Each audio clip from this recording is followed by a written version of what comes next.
Hey, happy April 1st, everyone. April Fools. Not really. It's Urban Turban, the book review, book of the week. Every week we do book reviews. We love books, and we hope you love books as well. It's the New York Times bestseller, and I guarantee you, if you read this book, you will be in a much happier mood. You will be much more successful, and we want success in all areas of our lives, which is why you should read this book. It's The Promise of a Pencil, ladies and gentlemen. Promise of a Pencil. Look at that nice cover. Look at that handsome man right there. That's not me. That's me. This guy right here. Adam Braun. How an ordinary person can create extraordinary change. Adam Braun, The Promise of a Pencil. Forward by Sir Richard Branson. For anyone with a big dream to transform the world, this book will show you how to get it done. Pencils of a Promise is a nonprofit company that builds schools in impoverished areas and areas that where they have no campuses, where they have no textbooks, where they have no pencils.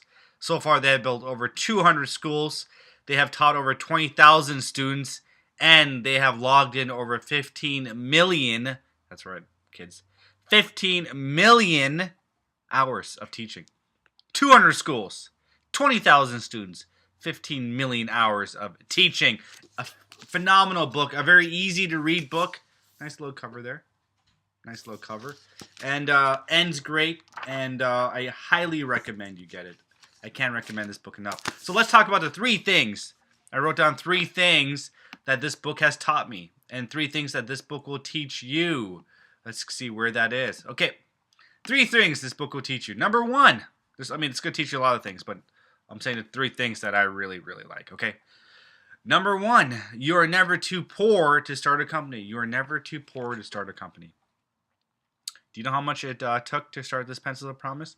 $25. $25 and an account at a bank. $25. Adam Braun was 25 years old. He decided to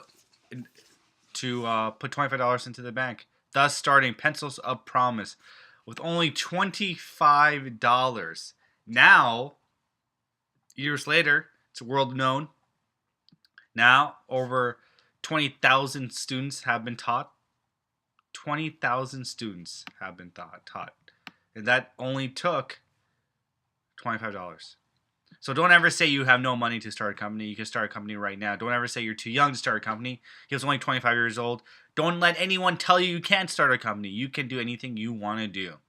And this book will tell you and show you how. It'll show you the ways to create a company and the ways to really encourage people and help people out. That's number 1. You're never too poor to start a company. $25, okay? Number 2, use your intuition and your gut feeling. I've said this many times on my blogs, on my videos, on my radio show. Gut feeling, your intuition. I'm not the only one that talks about this. Oprah talks about this. Many great leaders, the Dalai Lama, the Beatles. Your gut feeling. What is your intuition?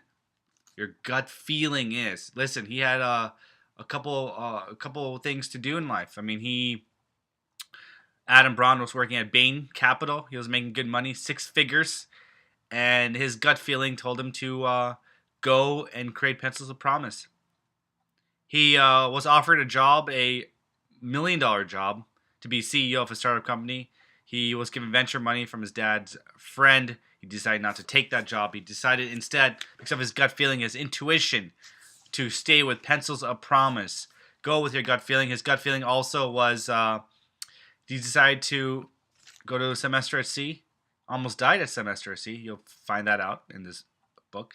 But decided to go to semester at sea. At semester at sea, that's when he discovered how a pencil is what kids wanted. He went around asking locals, children, in every place he went to, every city he went to, one question, and that is, what do you want in this world? If you can have one thing, what is it? And they said a pencil, most of them, or an education, or to dance. So use your gut feeling. Your gut feeling is very, very key here. He has used his gut feeling, and also he uses gut feeling for to find the love of his life. And you'll find out how to find your love of your life as well. And it might include a unicorn. Last but not least, being comfortable for being uncomfortable. He has shown over and over again that he goes to the uncomfortable. He looks at himself in the mirror. He looks and says, I want to be uncomfortable. Why? Because that's where all the success is, kids. That's where all the success is. He did this when he wanted money for the company. He's never really asked anyone for money. He's grew up in a wealthy family, I would say, in Connecticut with his sister, his brother, and he had two other friends who stayed with him in high school. But he went the uncomfortable route. He went the nonprofit route. He started with only $25, and now look what's happened. Millions of hours spent on educating kids and around the world.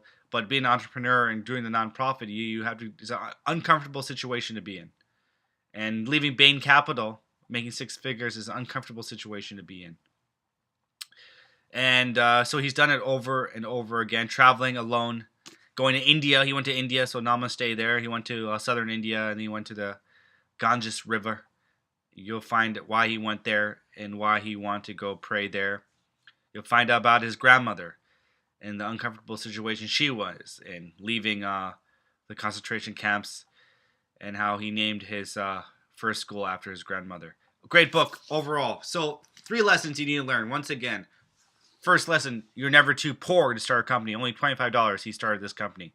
Lesson number 2 is use your gut intuition feeling. Use this gut and intuition feeling. This is what got him to Bain Capital, and this is what had him create Pencils of Promise. Third, do the uncomfortable. Face the uncomfortable situations in life. He has done this over and over again, from going to the semester of C, which was an uncomfortable situation for him. Also for leaving Bain and going to Pencils of Promise, and also for rejecting a huge offer to work at a startup company. Do the uncomfortable. Invest in other people and serve other people. And guess what? And this is a last lesson. Serve, serve, serve. What are you doing to serve other people? What are you doing to help other people out? It is very, very critical that we help each other out. Make this world a better place. So, Adam Braun, great book, man. Can't wait to interview you for my radio show. The Promise of a Pencil, How an Ordinary Person Can Create Extraordinary Change. Adam Braun, book review, book of the week. Go to pencilsofpromise.org or go to amazon.com and get this book. New York Times bestseller. Pencils of Promise. Adam Braun, congratulations. Namaste, everyone. See you guys next week for the book review of the week.